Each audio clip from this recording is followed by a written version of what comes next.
The sound of splintering would echo through the quiet Montana evening as Dawson Quinn's boot crashed against the smokehouse door for the third time. He'd only stopped at this abandoned homestead to water his horse when he heard the muffled cries coming from inside the weathered structure. "Hello? Anybody in there?" Dawson called, pressing his ear against the rough planks. The whimpering sound that answered sent a chill down his spine despite the summer heat of 1876. He stepped back, adjusted his hat, and launched his full weight against the door again. The rusted padlock held firm, but the ancient wood around it began to give. One more powerful kick and the boards cracked, creating an opening just wide enough for him to see a pair of frightened eyes staring back at him. "Stand back," he warned, before throwing himself against the door one final time. The wood splintered and Dawson tumbled inside, momentarily blinded by the thick smoke of smoldering chips. There, huddled in the corner, was a young woman.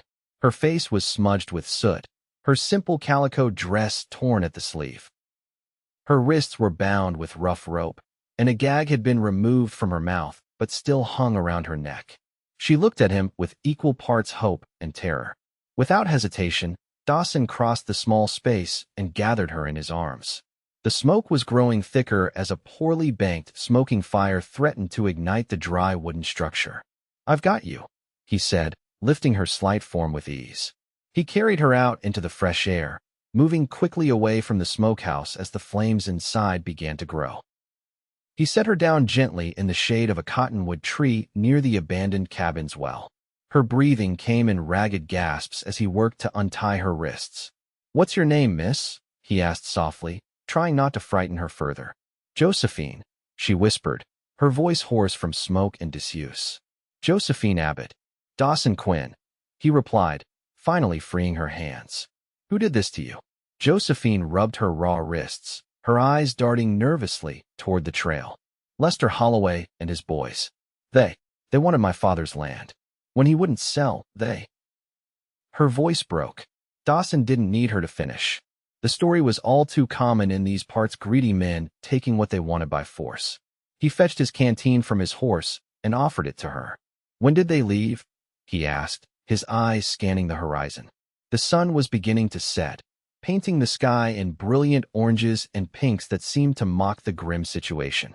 "This morning," Josephine answered after taking a long drink. "They said they'd be back tomorrow, too, to finish what they started." Her hands trembled as she passed the canteen back to him.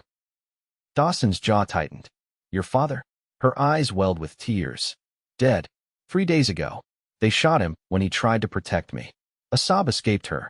"They locked me in there to think about my situation while they went to file forged papers claiming the land." Dawson knelt beside her, his weathered face softening. At 32, he'd seen plenty of the worst humanity had to offer in his years driving cattle and working as an occasional deputy, but the cruelty people inflicted on one another still had the power to shock him.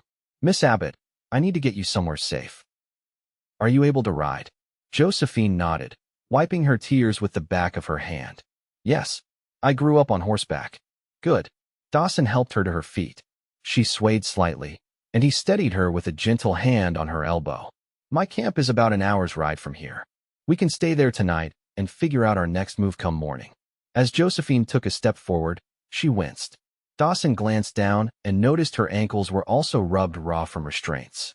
"They tied my feet, too," she explained, seeing his concerned look. "I managed to work those bindings loose yesterday, but—" Without another word, Dawson swept her up into his arms again. She was surprisingly light, like a bird with hollow bones. She smelled of smoke and fear, but underneath that was something else: wildflowers, perhaps, or the clean scent of fresh laundry. "Mr. Quinn, I can walk," she protested weakly. "To the horse, at least. Let me carry you," he insisted. "And it's just Dawson."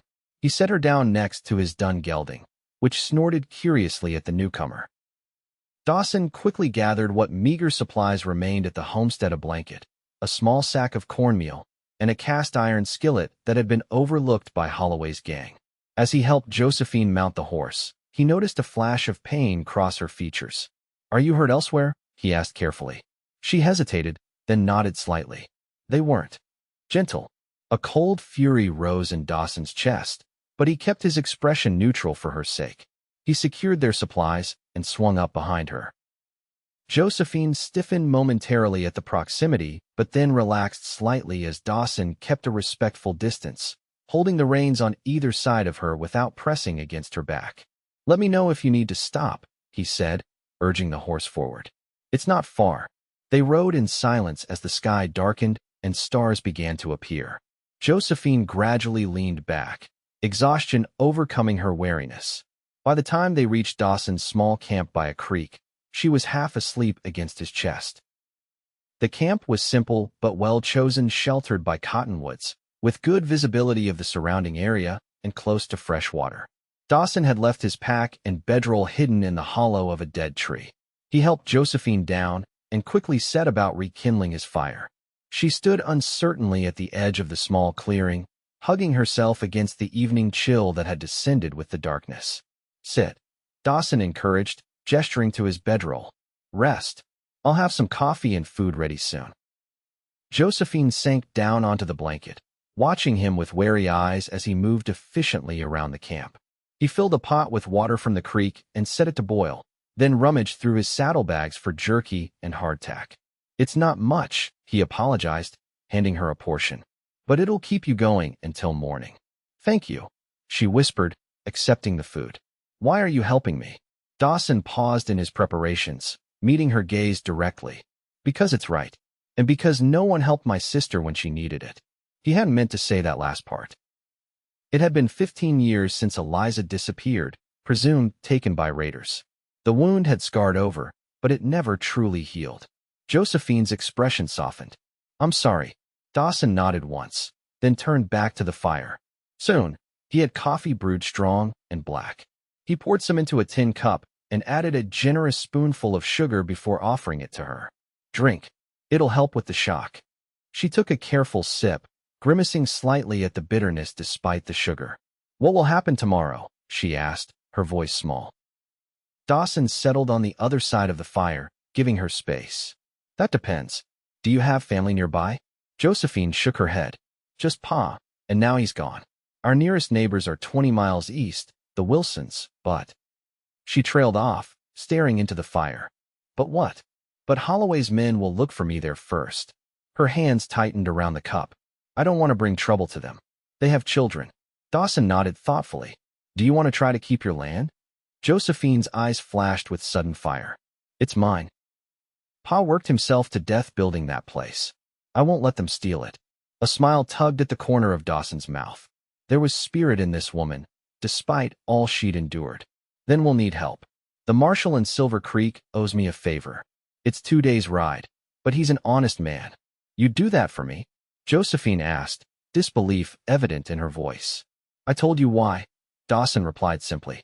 He unfolded his spare blanket and handed it to her. "Get some sleep. I'll keep watch." Josephine wrapped the blanket around her shoulders, her eyelids growing heavy despite her best efforts to stay alert. "Thank you, Dawson," she murmured, already half asleep, "for finding me." Dawson watched as she curled onto her side, her breathing soon evening out into the rhythm of deep sleep. He added another log to the fire and settled against a tree trunk, his Winchester rifle across his lap. "You're welcome, Josephine," he whispered to the night. Morning came with the chirping of birds and the gentle rustling of leaves. Dawson had dozed intermittently through the night, always waking at the slightest sound. He was brewing a fresh pot of coffee when Josephine stirred. She sat up slowly, confusion momentarily clouding her features before recognition and memory returned. She looked different in the clear light of day, younger than he'd initially thought, perhaps 23 or 24. Her hair was a rich auburn that the soot and darkness had hidden, and her eyes were a striking green. "How are you feeling?" Dawson asked, pouring her a cup of coffee. Josephine accepted it gratefully. "Sore, but alive, thanks to you." She took a sip, making less of a face than she had the night before. "What's our plan?" "We should move soon. If Holloway and his men return to the smokehouse and find you gone, they'll start searching." Dawson handed her a piece of jerky. "We'll head south first to throw them off, then circle west towards Silver Creek." Josephine nodded, chewing thoughtfully on the tough dried meat. "What will the marshal be able to do?" "Marshal Jenkins can deputize me, for one." That gives us legal standing against Holloway.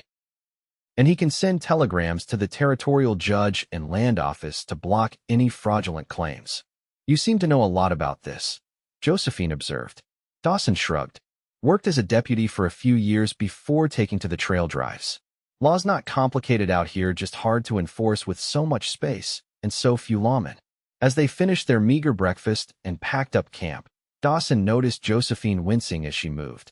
We'll stop at the first creek we find, he promised. Get you cleaned up properly. True to his word, Dawson found a small tributary about 2 hours into their ride. While Josephine washed away the soot and grime behind a screen of willows, Dawson kept watch from a respectful distance, his back turned to give her privacy. I don't have any clean clothes to offer you, he called apologetically. But we can stop in Coyote Flats. There's a general store there that might have something suitable.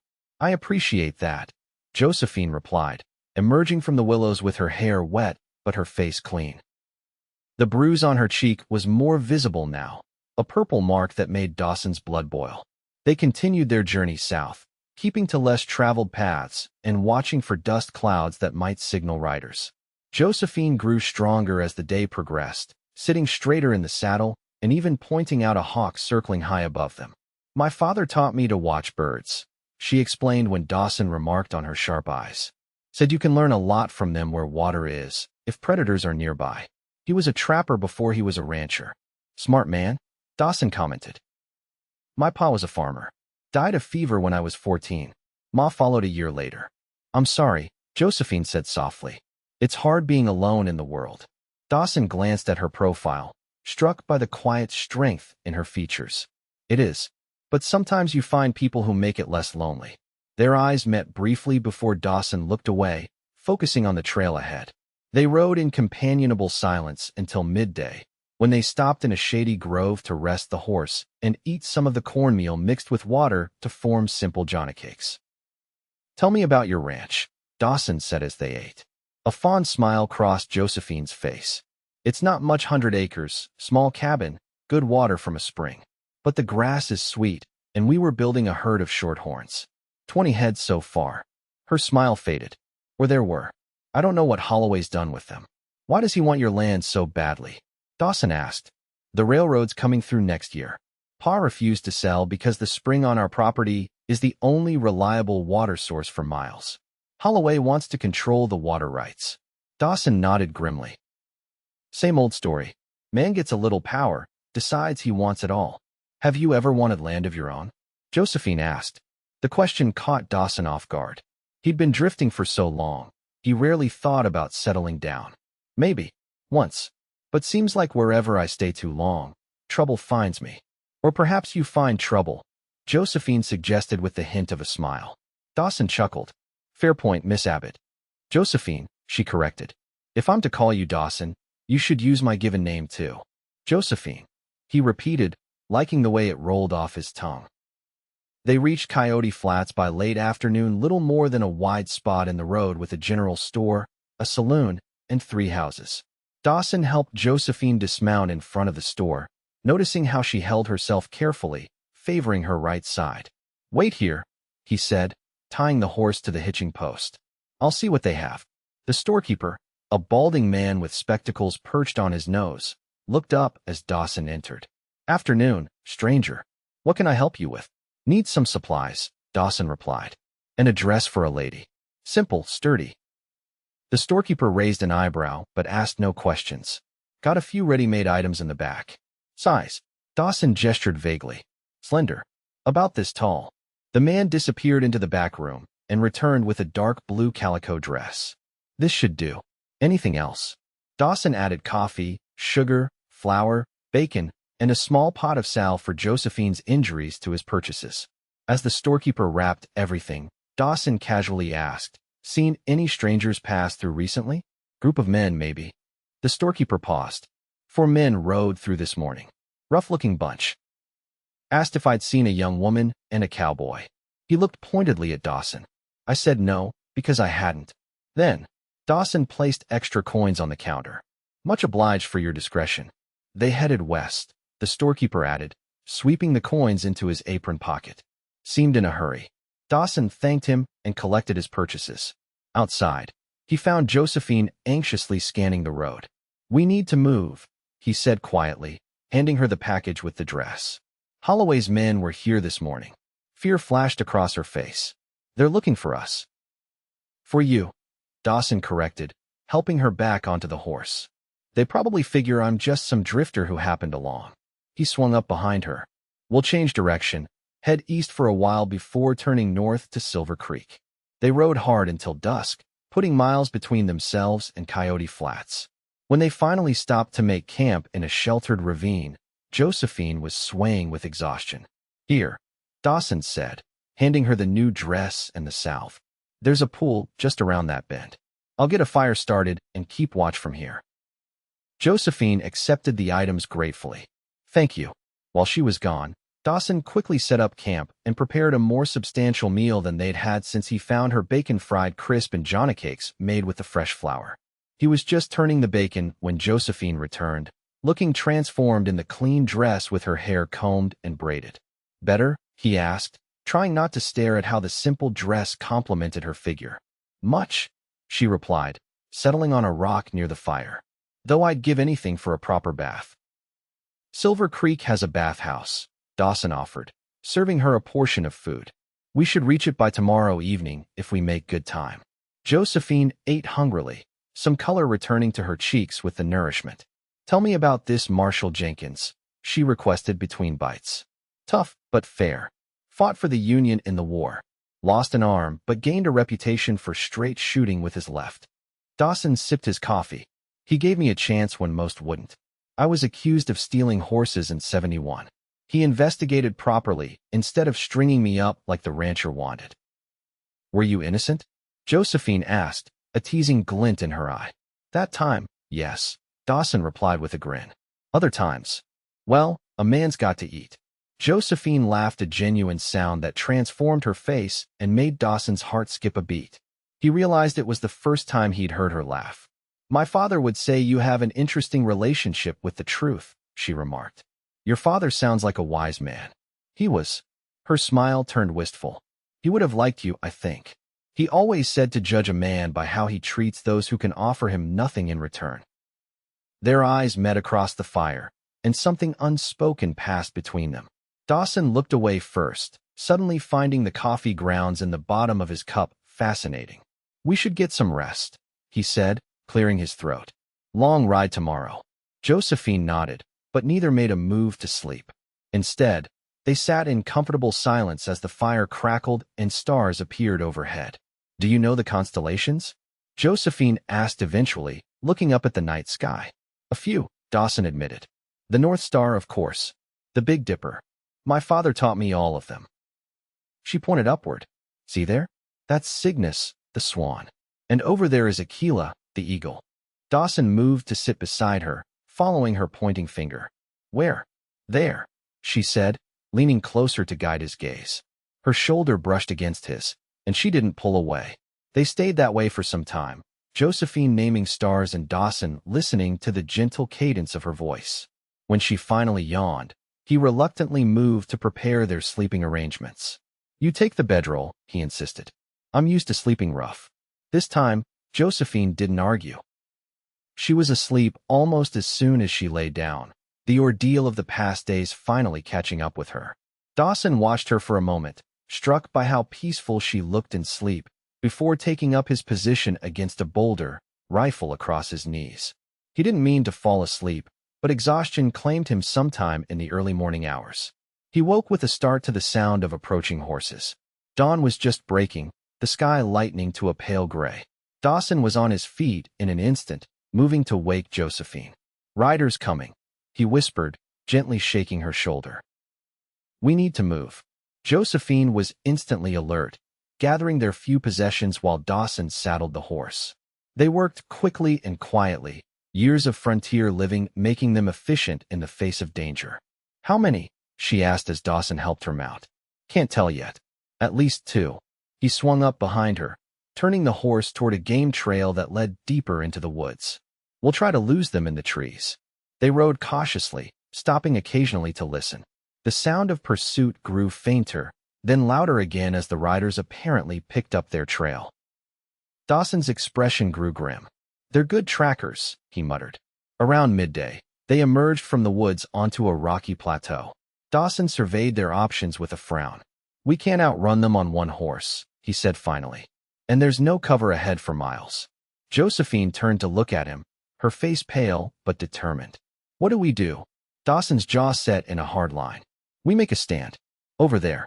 He pointed to a cluster of boulders near the edge of the plateau. It's defensible, and they'll have to approach in the open. As they reached the boulders, Dawson helped Josephine dismount and tied the horse in a protected hollow. Can you shoot? He asked, pulling his pistol from its holster. Josephine nodded. Pa made sure of it. Dawson handed her the revolver. 6 shots. Make them count. I'll use the rifle. They positioned themselves among the rocks, Dawson finding a spot with good visibility while Josephine crouched nearby. The wait was excruciating, minutes stretching like hours as the sound of hoofbeats grew steadily louder. Finally, 4 riders appeared at the edge of the woods. They slowed, clearly spotting the tracks leading to the boulders. That's Holloway in the center, Josephine whispered, indicating a heavy-set man with a bushy beard. The others are his hired guns. Dawson nodded, raising the rifle to his shoulder. When I fire, they'll scatter. Watch the sides in case they try to flank us. He took careful aim and squeezed the trigger. The shot cracked across the plateau, kicking up dust at the feet of Holloway's horse. The animal reared, nearly unseating its rider. The 4 men immediately split up, 2 dismounting to use their horses as shields while the others circled wide to the sides. Abbott girl, Holloway shouted.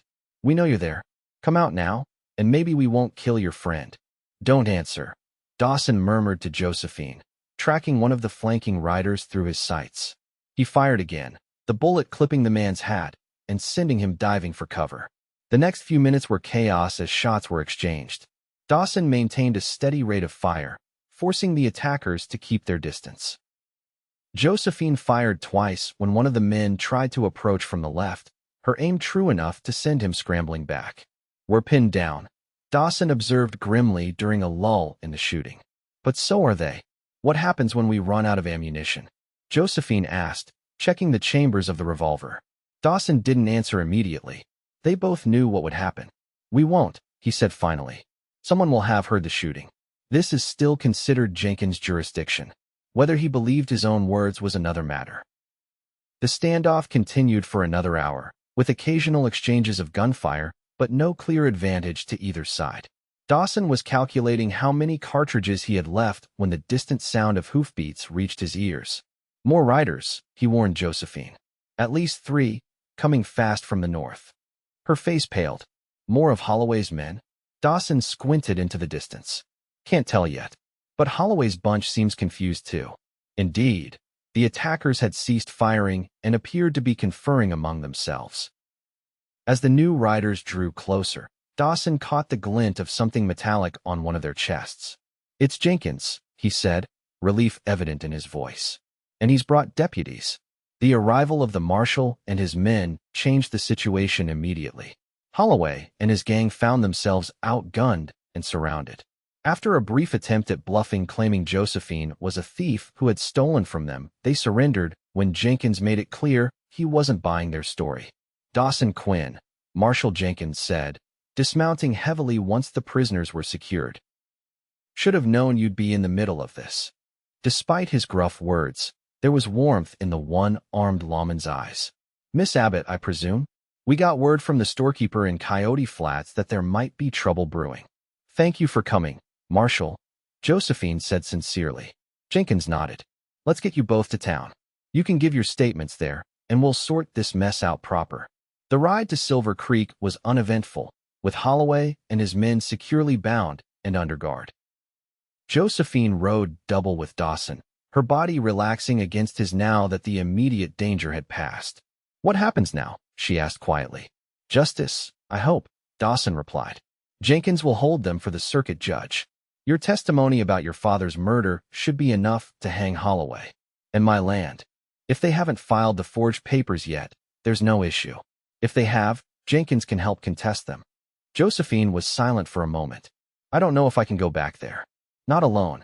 Not after. Dawson's arms tightened slightly around her. You don't have to decide anything right now. Silver Creek appeared on the horizon as the sun began to set, a proper town with a main street, church steeple, and even a two-story hotel. After days in the wilderness, it seemed impossibly civilized. Jenkins took the prisoners directly to the jailhouse, while one of his deputies escorted Dawson and Josephine to the hotel. The proprietress, a kind-faced woman named Mrs. Hollis, clucked sympathetically when she saw Josephine's condition and immediately arranged for hot baths and meals to be sent up to their rooms. Separate rooms, she emphasized with a pointed look at Dawson, who nodded respectfully. Clean, fed, and sleeping in a real bed for the first time in days, Josephine should have been comfortable. Instead, she found herself staring at the ceiling, sleep elusive despite her exhaustion. A soft knock at her door startled her. "Josephine, it's Dawson. Are you awake?" She wrapped a blanket around herself over her borrowed nightgown and opened the door. Dawson stood in the hallway, freshly shaved and dressed in clean clothes, though his familiar hat was still perched on his head. "I couldn't sleep," he admitted. "Wanted to make sure you were all right." "I couldn't sleep either," she confessed, stepping back to let him enter. He hesitated. "It's not proper. After everything we've been through, I think we're beyond worrying about proper," Josephine said with a small smile. "Just leave the door open a crack if it makes you feel better." Dawson did as she suggested, then took a seat in the room's single chair while Josephine perched on the edge of the bed. "Jenkins says the judge will be here in 2 weeks," he informed her. "He's already sent telegrams to the land office and to your neighbors, the Wilsons. They're coming to town tomorrow." "That's good," Josephine said, though her expression remained troubled. "What is it?"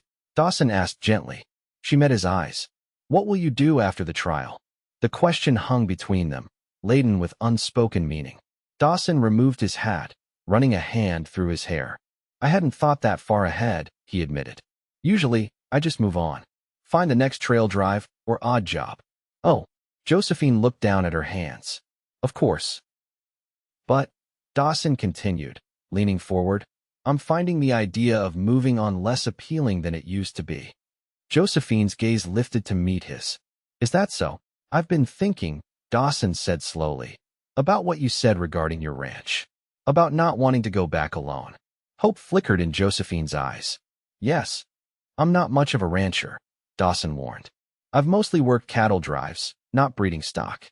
But I'm willing to learn. If you'd want a partner." "A business partner?" Josephine asked, her voice barely above a whisper. Dawson stood and crossed to sit beside her on the bed. "Not just business. If you'd be willing to consider it." Josephine's hand found his, their fingers intertwining. "I think I would. Consider it, that is." "I know it's sudden," Dawson said. "We've only known each other a few days.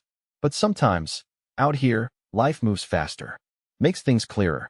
Like when you're locked in a smokehouse, wondering if you'll ever see daylight again," Josephine murmured. "And then someone breaks down the door." Dawson smiled, squeezing her hand gently. "Exactly like that."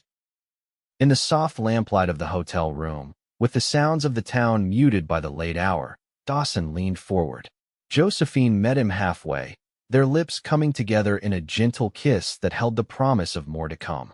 "Stay with me tonight?" she whispered when they parted. "Just to talk. I don't want to be alone." Dawson nodded, moving back to the chair. "I'll be right here." They talked until dawn, sharing stories of their lives, their hopes, their fears. By the time the sun rose, painting the room in golden light, they had mapped out a future neither had imagined possible just days before. 2 weeks later, Lester Holloway and his men were sentenced to hang for the murder of Thomas Abbott. The judge confirmed Josephine's rightful ownership of the ranch and even ordered Holloway's substantial holdings sold to compensate her for her ordeal. On a crisp autumn morning, Dawson and Josephine stood on the porch of the Abbott ranch house, repaired, expanded, and painted a cheerful yellow. The shorthorn herd, recovered from where Holloway had hidden them, grazed peacefully in the distance. "Mrs. Quinn," Dawson said, wrapping an arm around his wife's waist. "I believe you were right." "About what?" Josephine asked, leaning into his embrace. "Sometimes you find people who make being alone in the world impossible." He placed a gentle hand on her stomach, where the first signs of their child were just beginning to show. "And sometimes you find a whole family." Josephine turned in his arms, rising on tiptoe to kiss him. From smokehouse to homestead, she murmured against his lips. Quite a journey. And it's only just beginning. Dawson replied, holding her close as the Montana sun bathed them in its warm, golden light.